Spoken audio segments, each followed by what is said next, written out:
تو ہماری بات یہ چل رہی تھی کہ ہم نے یہاں کہا ہے کہ جابر بن عبداللہ رضی اللہ عنہ یہ روایت مراسیل صحابہ میں سے ہے۔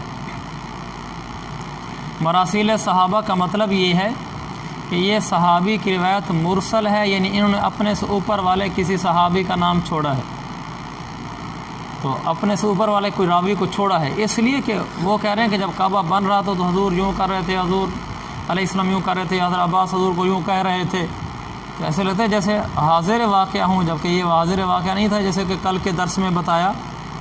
تو پھر اگر یہ مرسل ہیں یہ روایت، تو انہوں نے ان سے اوپر پھر کون سا راوی ہے جس کو انہوں نے چھوڑا ہے؟ تو جب کوئی آدمی ارسال کرتا ہے، اپنے سے اوپر راوی چھوڑتا ہے، تو اس راوی کو معلوم کرنے کا طریقہ کیا ہے؟ یہ آگے بھی آئے گی ایک دو جگہ ایسی جہاں ہم کسی چیز کو معلوم کریں گے، میں اس کی عملی مشق بھی انشاءاللہ آپ سے کرواؤں گا۔ یہاں صرف اتنا ہے کہ انہوں نے کس سے سنا ہے۔ ایک تو مولوی صاحب یہ ہے، عمدۃ القاری کھولو، فتح الباری کھولو، انہوں نے لکھا ہوگا کہ انہوں نے فلاں سے سنا ہے، یہ کوئی تحقیق نہیں ہے، یہ مطالعہ ہے، تحقیق نہیں ہے۔ آپ نے فتح الباری کا مطالعہ کیا، انہوں نے لکھا ہوا کہ انہوں نے فلاں سے سنا ہے۔ تحقیق یہ ہے کہ فتح الباری والے کو کیسے پتہ چلا، عمدۃ القاری والے کو کیسے پتہ چلا۔ اگر وہ لکھ سکتے ہیں تو ہم بھی کتابیں دیکھ کر کچھ کہہ سکتے ہیں۔ اکابر کا احترام جزو لازم ہے ہمارے لیے، لیکن اس کا یہ مطلب نہیں ہے کہ جو تحقیقات انہوں نے کی ہم ان تحقیقات کی راہوں پہ نہ چلیں۔ اصل تو یہ کہ ہم انہی کی راہوں پر چلیں۔ تو انہوں نے تحقیق کی، ہم بھی تحقیق کریں گے۔ تو یہ ضرور ہے کہ بڑی کتابیں ہم پڑھتے ہیں، فتح الباری، عمدۃ القاری، لیکن اس سے بھی آگے بڑھ کر جہاں اور ہیں، اس سے بھی آگے ہیں جہاں اور، کیسے وہ شعر ہے، اس سے بھی ہیں آگے جہاں اور ہیں، تو میں سے کسی کو ذوق نہیں شعر کا، تو جس سے اور بھی آگے جہاں ہیں، تو ان کو کیسے پتہ چلا فتح الباری والے کو؟ تو اس کا طریقہ یہ ہے کہ آخر کتب حدیث میں یہ روایت صرف صحیح بخاری میں تو نہیں، عموماً ایسے ہوتا ہے کہ صرف اس کا، کبھی کبھی ایسا ہوتا ہے کہ صرف اسی کتاب میں ہے، اس میں تو آدمی کہہ سکتا ہے کہ لم اقف، مجھے اور کہیں مل ہی نہیں سکی، لیکن عام طور پر یہی روایت جو یہاں ہے وہ اور کتابوں میں بھی ہوگی، ممکن ہے وہ مسلم میں ہو، ترمذی میں ہو، ابو داود میں ہو، اب تھوڑا سا باہر نکلتے ہیں، ممکن ہے وہ المعجم الصغیر میں ہو، المعجم الکبیر میں ہو، المعجم الاوسط میں ہو، ممکن ہے مسند احمد میں ہو، ممکن ہے صحیح ابن خزیمہ میں ہو، تو ممکن ہے مستدرک حاکم میں ہو۔ اسی طرح آپ سلسلہ بڑھاتے چلے جائیں تو اور بہت ساری کتب حدیث ایسی ہیں جو ایک لمبا ذخیرہ ہے، جن کے اندر ہی ممکن ہے کتاب ہو، یہ حدیث ہو۔ تو ہم کسی اور کتاب کو دیکھ لیں گے، مسند ابی یعلا الموصلی ہے۔ تو کتب حدیث آج کل تو مشکل ہی نہیں رہا، کمپیوٹر آ گیا ہے، شامل آ گیا ہے، سینکڑوں ہزاروں کتابیں رکھی ہیں، جیسے بہت بڑی لائبریری میں داخل ہو گئے ہوں۔ تو آپ یہ روایت دیکھیں اور کہاں کہاں آئی ہے، جہاں جہاں یہ روایت پڑھیں تو کہیں نہ کہیں لکھا ہوگا سمع جابر بن عبداللہ عن فلان قال، تو آپ کہیں گے سماعه من فلان کما رواہ فلان فی کتابہ فلان فی کتابہ کذا، جیسا کہ فلاں نے ذکر کیا ہے، جیسا آپ کہیں گے کما رواہ احمد فی مسندہ، جیسا کہ امام احمد بن حنبل نے اپنی کتاب مسند احمد میں روایت بیان کی ہے، وہاں ہم نے راوی کا ذکر کیا ہے، تو اس طرح پتہ چلتا ہے۔ تو یہاں بہرحال فتح الباری اور عمدۃ القاری میں لکھا ہے، بظاہر یہ ہے کہ انہوں نے حضرت عباس رضی اللہ عنہ سے سنا ہوگا، جابر بن عبداللہ نے ان سے سنا ہوگا۔ اور ایک یہ بھی ہے جو انہوں نے لکھا ہے، میں نے کہا نا فتح الباری دو ہیں، جو فتح الباری عمدۃ القاری معروف ہیں ان میں تو یہ لکھا حضرت عباس سے لکھا ہے، لیکن جو ابن رجب الحنبلی کی فتح الباری ہے، تو میں نے بتایا نا فتح الباری دو ہیں، ابن حجر کی اور ابن رجب کی۔ تو ابن رجب کی جو فتح الباری ہے اس میں انہوں نے کہا ہے ان کا سامع ذلک من النبی علیہ السلام فهو متصل لا مرسل، اگر انہوں نے ڈائریکٹ حضور صلی اللہ علیہ وسلم سے سنا ہو تو پھر حدیث مرسل نہیں رہے گی، پھر یہ متصل ہو جائے گی، موصول ہو جائے گی، مسند ہو جائے گی، تینوں کا ہی مطلب متصل سند آخر تک جڑی ہوئی ہے، موصول کا بھی یہی معنی ہے، مسند کا بھی یہی معنی ہے کہ سند آخر تک جڑی ہوئی ہے، انقطاع نہیں ہے۔ تو مسند دو معنی میں استعمال ہوتا ہے، پڑھو گا اپنے اصول حدیث میں، ایک مسند ہوتا ہے کہ سند آخر تک متصل ہو، اور ایک مسند ہوتا ہے حروف ہجائی کے طرز پر یا صحابہ کے ناموں کے طرز پر احادیث کو مرتب کیا گیا. جیسے مسند احمد ہے. مسند احمد کا مطلب یہ ہے کہ انہوں نے ہر صحابی کی حدیثیں ساری الگ کر دی ہیں. ہر صحابی کی. ابو صدیق رضی اللہ عنہ کی ساری حدیثیں الگ ہیں. مسند احمد بن حنبل اس طریقے سے نہیں لکھی جیسے ہماری یہ کتابیں، کتاب الصلاۃ، کتاب الزکوٰۃ، کتاب الحج، کتاب الوضوء، اس کے نیچے حدیثیں لکھی ہوئی ہیں. نہیں، وہاں لکھا ہوگا مسند ابی بکر الصدیق، ابو بکر صدیق کی ساری حدیثیں اکٹھی کر دیں. مسند عمر بن خطاب، یہ مسند کا مطلب ہے. تو جو میں کہہ رہا تھا یہ حدیث پھر متصل ہوگی، مسند ہوگی، موصول ہوگی، تو اس مسند کا نا سند ملی ہوئی ہوگی آخر تک. تو یہ فتح الباری ابن رجب میں لکھا ہے. تو یہ طریقہ ہوتا ہے معلوم کرنے کا. انہوں نے آگے کن سے سنا ہے؟ لما بنیت الکعبۃ، جب کعبہ بنایا گیا. یہ تو لفظ لفظ میں چلے جائیں تو پھر ساری زندگی ادھر ہی ایک سطر پہ بیٹھے رہیں گے. ذوق تو ایسے ہی ہونا چاہیے، ہر لفظ کی کھال کی بھی کھال اتار لینا کہ ایسا کیوں ہے، کیوں میں بھی کیوں کر دینا. تو یہاں جو ہے لما بنیت الکعبۃ، کعبہ کو کعبہ کیوں کہتے ہیں؟ یہ صرف ذوق تحقیق پیدا کرنے کے لیے عرض کر رہا ہوں کہ کعبہ کو کعبہ کیوں کہتے ہیں. فوراً ذہن میں آنا چاہیے یہ سوال. جس طرح آپ کبھی سنتے ہیں نا حکومتی کوئی پابندیاں بنتی ہیں، حکومتی قوانین بنتے ہیں، تو عام طور پر وہ مخفف استعمال کرتے ہیں. ہاں، جیسے ایس او پیز. پہلی دفعہ واحلے میں جب آپ نے سنا ایس او پیز تو ذہن میں آنا چاہیے بھی ایس او پیز کیا چیز ہے، کس لفظ کا مخفف ہے اور اس کا معنی کیا ہے.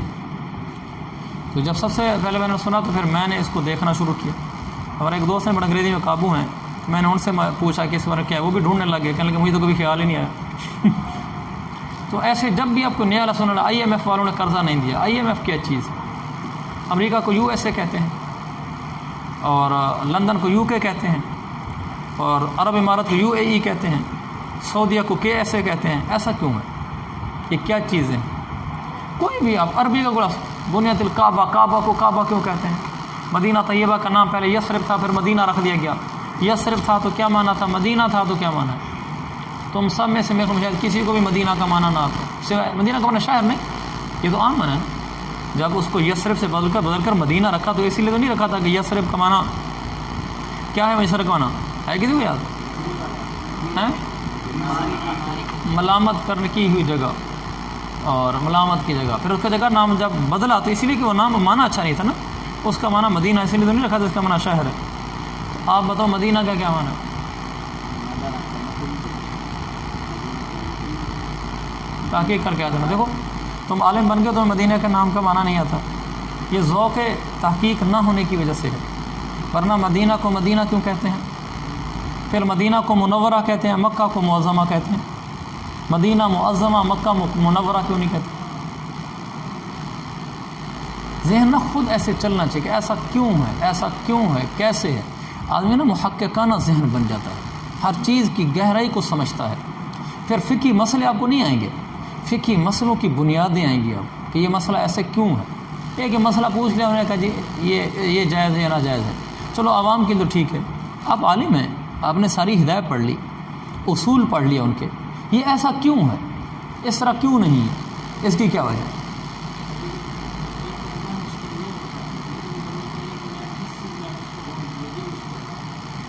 وہ ہے کہ تحقیق کرنے کو تو دل چاہتا ہے لیکن کیسے تحقیق کریں؟ وہ ایسے ہے جیسے انشاءاللہ اللہ کی حکم اس کی توفیق سے بخاری میں پڑھیں گے تو ساتھ ساتھ اب تھوڑی تھوڑی باتیں کو معلوم ہو رہی ہیں نا. صحابی کا نام دیکھنا ہے تو ذوالغابہ دیکھیں گے، اصابہ دیکھیں گے. کسی تلفظ دیکھنا ہے تو ہمارے پاس وہ چھوٹی المغنی اس میں لکھا ہوا ہوگا. لو لفظ ملتے جلتے ہیں تو کس کی کتاب لیں گے؟ ہاں الاکمال لیں گے. شاباش. تو اس طرح تھوڑا تھوڑا میں آپ کو بتا رہا ہوں. سیاستہ کا کوئی راوی دیکھنا ہے کیسا ہے تو کہاں دیکھیں گے؟ شاباش. تقریب و تعظیم میں دیکھیں گے. تو یہ سبق ہمارے چل رہے ہیں تو اس طرح ایسا ایسا ان باتوں سے تحقیق کی راہیں کھلتی چلی جاتی. استاد کا یہی فائدہ ہوتا ہے کہ استاد تو کئی سالوں سے ان لائنوں سے گزرا ہوا ہے، طالب علم پہلی دفعہ آیا ہے. استاد اپنا مطالعہ وسیع کر کے رکھے اور پھر آ کر بتائے گا تو طالب علموں کو بھی فائدہ، استاد کو فائدہ. اس سے تحقیق کا ذوق پھر بیدار بھی ہوتا ہے اور تحقیق کے طریقے بھی معلوم ہوتے ہیں. انشاءاللہ ساتھ ساتھ ہوتا رہے گا. تو کعبہ کو کعبہ کیوں کہتے ہیں یہ من کرا. چلو تو خود ہی دیکھ لینا، بس میں اتنا کہنا چاہتا تھا. یہ بھی ذہن ہونا چاہیے کہ کعبہ کو کعبہ کیوں کہتے ہیں، مکہ کو مکہ کیوں کہتے ہیں، مکہ کا نام بکہ ہے تو اس کو بکہ کیوں کہتے ہیں، وغیرہ وغیرہ جتنے ہیں. مینا کو مینا کیوں کہتے ہیں، مزدلفہ کو مزدلفہ کیوں کہتے ہیں، عرفات کو عرفات کیوں کہتے ہیں، یہ ساری چیزیں معلوم ہونی چاہیے۔ اچھا آگے، ذهب النبی صلی اللہ علیہ وسلم و عباس ینقلان الحجارۃ، حضور علیہ السلام اور حضرت عباس پتھر کو ڈھو رہے تھے۔ نیچے عم النبی علیہ السلام، آگے قسطلانی لکھا ہوا ہے، یعنی ارشاد و ساری۔ حضرت صفحہ نمبر کیا چل رہا ہے ہمارا؟ 1719 اب 1720۔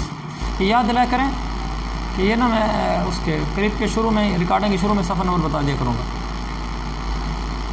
اچھا، فقال عباس للنبی صلی اللہ علیہ وسلم، حضرت عباس نے حضور صلی اللہ علیہ وسلم سے فرمایا، کہا کہ اجعل ازارک علی رکبتک، اپنی چادر کو اپنی گردن پر مراد کندھے پر رکھ لیں، یقیک من الحجارہ، یہ آپ کو پتھروں سے بچائے گا۔ فخر الی الارض وطمحت عیناہ الی السماء، کوئی اشکال ہوا آپ کو عبارت کے لحاظ سے؟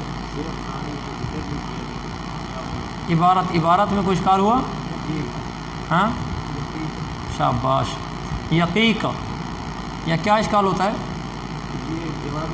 یہ جواب امر ہے، اجعل ازارک علی رکبتک یقیک من الحجارہ، کیا ہونا چاہیے تھا؟ یقیق، لہذا یقیقہ کی بجائے یقیقہ والا نسخہ درست ہے، اگرچہ جس نسخے سے یہ نقل کر رہے ہیں تو اس نسخے میں یقیقہ ہے، لیکن نیچے انہوں نے کیا لکھا ہے؟ والی ابی ذر یقیقہ، کہ ابو ذر کا جو نسخہ ہے نا اس میں یقیقہ ہے۔ فخر الی الارض، اچھا ترجمہ میں نقل کر دیا تھا، تو انہوں نے حضور علیہ السلام سے کہا کہ آپ اپنی چادر اٹھا کر کندھے پر رکھ لیں، اس سے آپ کو پتھروں سے یہ بات آپ کو بچائے گی، یعنی پتھروں کی سختی کندھے پر محسوس نہیں ہوگی۔ آپ علیہ السلام غش کھا کر گر گئے۔ طمحت عیناہ الی السماء، طمحت کا معنی نیچے حاشیہ دیکھو، ای ارتفعت، دیکھ لیا نیچے حاشیے میں؟ اچھا، آنکھیں آسمان کی طرف اٹھ گئیں، پھر آپ کوئی فاقہ ہو تو فرمانے لگے ازاری ازاری، ازاری اعراباً کیا ہوگا؟ مرفوع ہے، منصوب ہے، مجرور ہے، کیا مطلب؟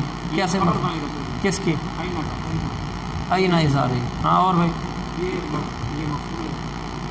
ازاریہ ہوگا، خبر کیا ہے؟ این خبر ہوتی ہے۔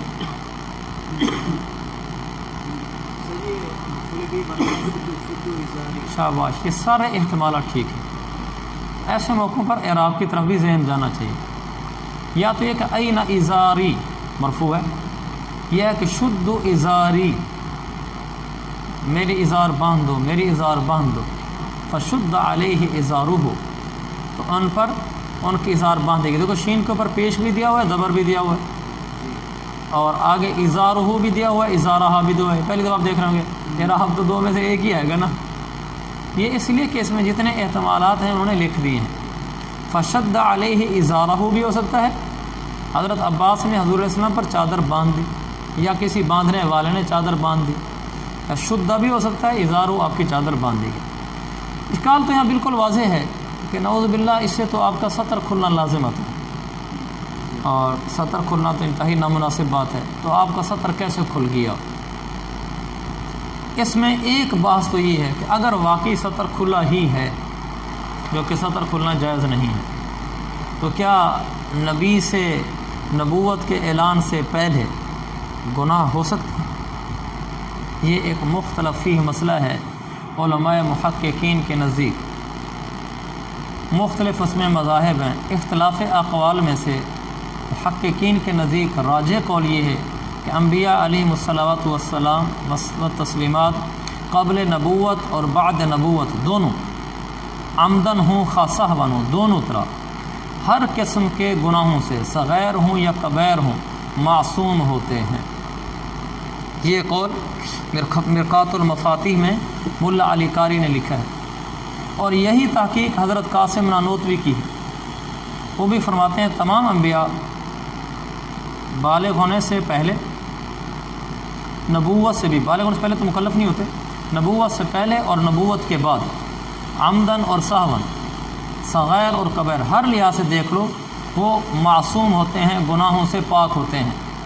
حضرت انور شاہ کشمیری رحمۃ اللہ کی انوار الباری میں کتاب الصلاۃ کے اندر حضرت قاسم نانوتوی کی یہی تحقیق نقل کی گئی ہے، اور تحفۃ القاری میں ایک اور جواب ہے جو اس سے متعلقہ نہیں ہے، بس اس کے یہ دو ہی جواب ہیں۔ ہو گیا؟ کہ تحقیقی قول یہ کہ انبیاء گناہوں سے معصوم ہوتے ہیں۔